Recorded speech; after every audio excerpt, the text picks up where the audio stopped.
Oh, Cody said, it took me 7 months, but I completed all the self-authoring suite in July. I'm still not motivated to do anything and waste all of my time. What do I do? Well, the first question is it true that you're not motivated to do anything? And is it true that you waste all of your time? It seems highly unlikely to me that both of those things are 100% true. So one of the things you might notice is, is there anything that you're motivated to do? I presume you're motivated to eat, although perhaps not. And I'm not being smart about this. Partly what I would say is two things. You might need some smaller goals. Like you have to shrink your goals to the point where you've established a plan forward that consists of steps that not only you would be willing to take, but that you would take. And so some of that's humility. It's like, man, I'm stuck. I can barely do anything. It's okay. Like, well, I'm laying in bed for 7 hours a day. Well, could I lay in bed for 6 hours and 6.5 hours tomorrow? Or while I'm in bed, could I do something somewhat useful? Could I read a book? Could I read one page of a book? Could I read a paragraph of a book? You have to find those steps forward that you would take. I really think it's useful to make friends with something like a Google Calendar, or whatever calendar program you might want to use, and start designing days that you would like to have, because that's the right way to use a calendar. And everyone out there that's listening, you should use a calendar to structure your days. Because if you know what you're doing tomorrow, it decreases your anxiety substantially, because you need that kind of structure.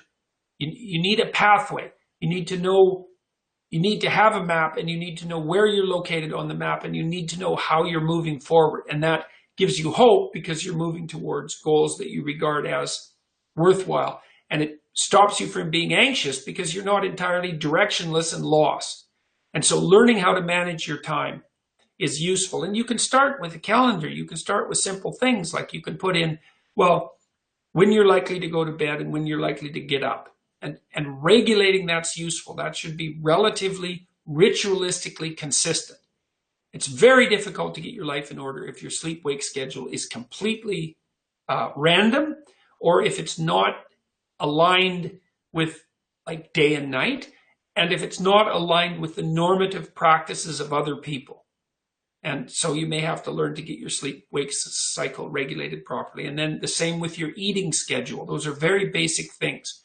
And you can do that badly, but that's what you want to approximate. 3 meals a day, let's say, because that's what people do normatively. And then you have to add small goals. Now, if that doesn't work, like if you can't make the goals small enough to achieve, it might be that you're not being humble enough with regards to your conceptions of your own ability. But you can tell if the goal that you put forward is a reasonable one if you're actually implementing it. Because if you're not, then by definition, it's not a reasonable goal. Like let's say you're sleeping all the time and your room is just a bloody complete disaster, and you think, well, I should clean up my room. It's like, well, maybe you can't, but maybe tomorrow you could hang up 2 shirts, or you could move 2 shirts from your bedroom to the laundry room, or you could bag up a bag of dirty clothes that you could conceivably take to a laundromat.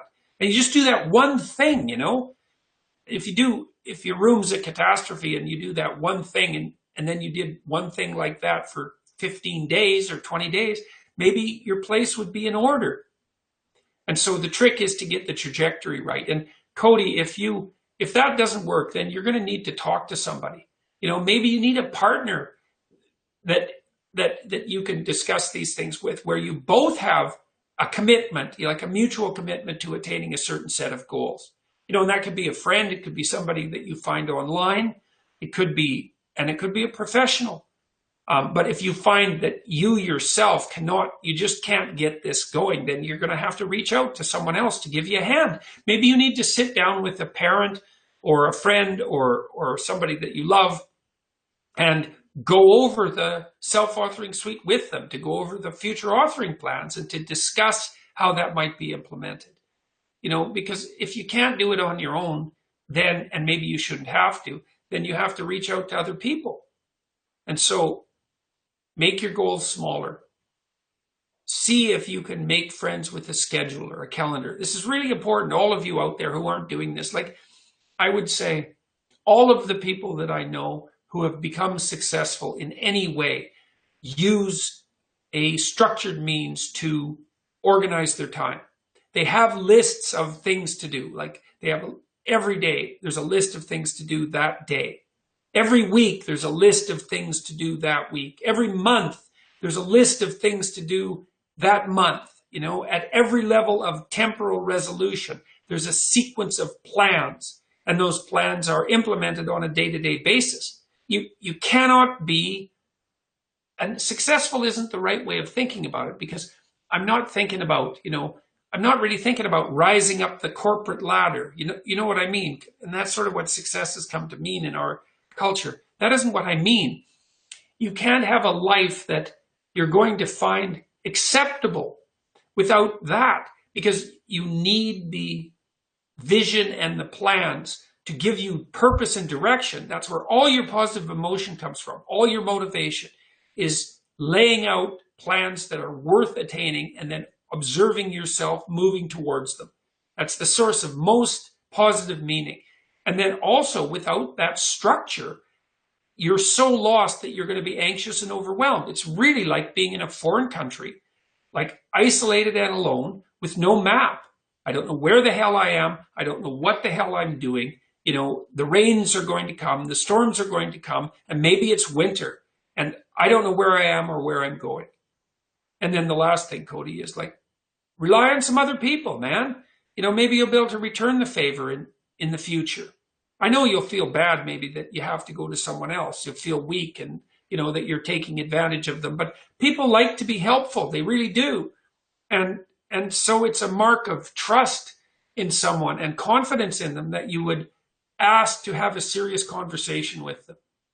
And if you don't have someone like that, then you need to find somebody like that. And maybe that means you have to interact more in online communities, or maybe you have to get the hell out there in the world. And there's lots of meetup groups and that sort of thing online that have organized themselves. And you can go there and hide in the back for a while, not talk to anybody. But you got to get the hell out there and make some social connections, because you cannot live alone.